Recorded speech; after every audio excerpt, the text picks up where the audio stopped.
आज हम पुनर्जागरण के बारे में ही आगे की जो बातें हैं उसके बारे में चर्चा करेंगे। जैसे पुनर्जागरण के काल में चित्रकला और मूर्तिकला इसके संबंध में बहुत विकास हुआ था और बहुत ही नई नई कृतियाँ जो थी चित्रकारों ने और मूर्तिकारों ने बनाई थी। उसमें कुछ प्रमुख मूर्तिकार हुए, उनके बारे में हम, कुछ चित्रकार भी हुए वो साथ ही में, उनके बारे में हम आज चर्चा करेंगे। तो पुनर्जागरण काल में कलाकार की अपनी स्वतंत्र पहचान बनी, उसकी अपनी शैली थी और उसे समाज में अत्यधिक सम्मान भी मिला था। पुनर्जागरण काल के सभी कला रूपों में सबसे ज़्यादा विकास चित्रकला का हुआ था। कलाकारों ने प्रकाशिकी तथा ज्यामिति का अध्ययन किया और अपने चित्रों में प्रक्षेपों का भी प्रयोग किया था। उन्होंने मानव के हाव भाव की आंतरिक व्यवस्थाओं को समझने के लिए शरीर रचना विज्ञान का अध्ययन किया। उसमें प्रमुख जो चित्रकार थे उनमें नाम आता है लियोनार्डो दा विंची।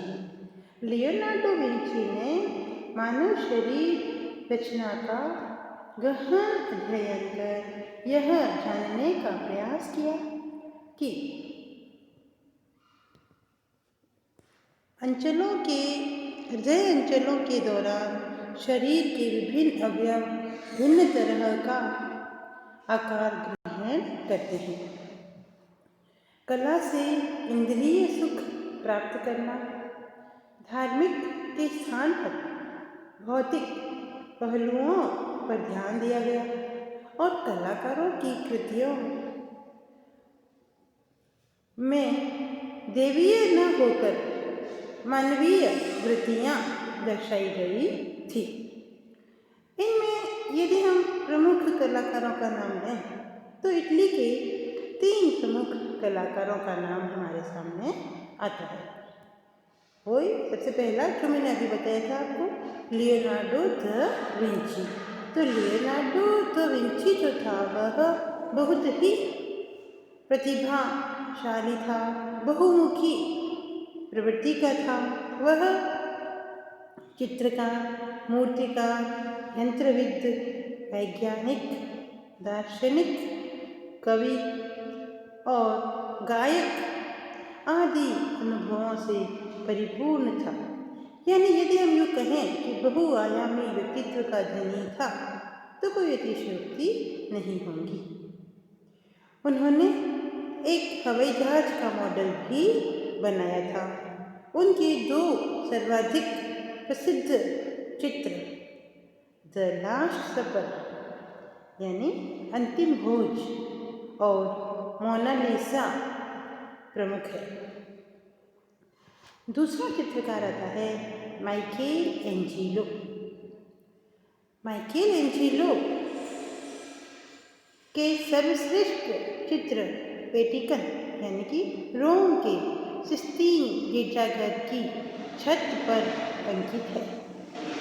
इनमें से द लास्ट जजमेंट अंतिम न्याय और द फॉल ऑफ मैन मानव का पतन की गणना संसार की सर्वाधिक प्रसिद्ध कृतियों में की जाती है। फिर आता है राफेल। राफेल की सर्वश्रेष्ठ कृति यीशु मसीह की माँ मरियम का चित्र है। पुनर्जागरण काल की मूर्तिकला में वैसा ही परिवर्तन हुआ जैसा कि चित्रकला में हुआ था। पुनर्जागरण काल में अब मुक्त रूप से खड़ी मूर्तियाँ भी बनने लगी थी। इनके अलावा दूसरे कुछ कलाकार और थे जिसमें प्रमुख नाम आता है लॉरेंस गिवर्टी। यह एक प्रसिद्ध मूर्तिकार था। इसकी रचनाएं थी फ्लोरेंस स्थित बैप्टिस्टरी के लिए 2 कांस्य दरवाजे। दूसरा आता है डोनेटेलो मूर्तिकार।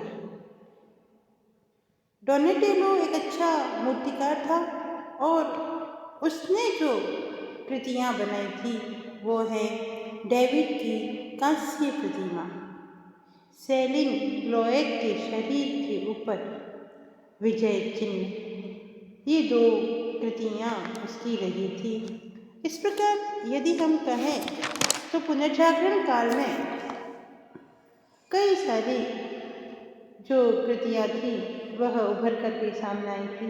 उनके जो प्रमुख विषय थे वो भी मानवीय थे।